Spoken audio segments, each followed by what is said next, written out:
Hey there, English 240. It's Jamie. I'm here to tell you welcome to week 3 and tell you that you're doing a really good job. I've been enjoying all the stuff on the forums. The forums look great. There's a couple things I wanted to be clear about from our readings last week, which were kind of difficult. And the first thing I want to talk about is the Puritans. So one of the things that we're looking at is how do these folks from other times view children, and how does the writing show us how they view children? And you can see how that's going to lead into our work, because we're going to be talking about what the literature we have now is telling us about children, or how we view children. And that's, I think, really important, is what are our views? What are we believing about children? And how can we view that? So the Puritans love their kids desperately and deeply. They have a particular worldview that makes it so that they're teaching kids stuff that sounds really weird to us. I mean, many of you connect with the faith parts, but the parts that are difficult are like where they're saying, children can die and all this bad stuff's going to happen to them, and they need to understand like mortal sin really early on, and that seems kind of strange to us. So I want you just to be aware that we're looking at that because it's different from us, and we can see them more separately. We can go like, oh, that's the Puritans and that's the thing they're doing, and isn't that interesting? And then be able to extend that to ourselves.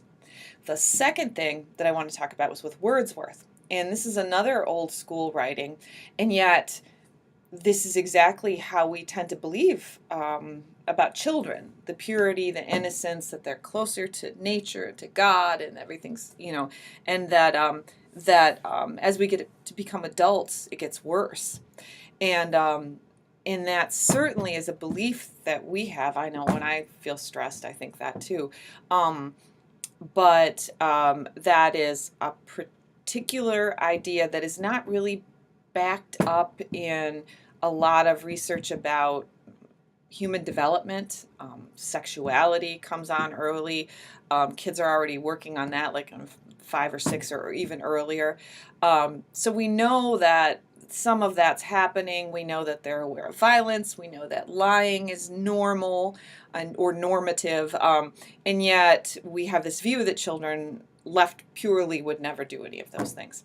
So I think those are the interesting pieces to think about, which is how does our literature reflect like these core belief systems? And that's kind of abstract, but it's also interesting to think about.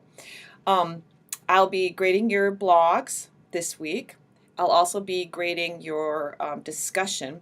You'll notice that John, I can never say his last name.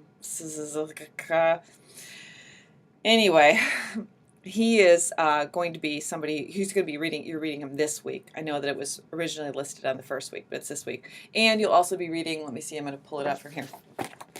Big Fat Cow That Goes Kapow. I hope that you have fun with this. And I'll be curious to hear from many of you, if you have children in your lives, if you read it to them, what they thought. So I look forward to the discussion. Let me know if I can be of any help to you at all. Thanks a lot. Let's see.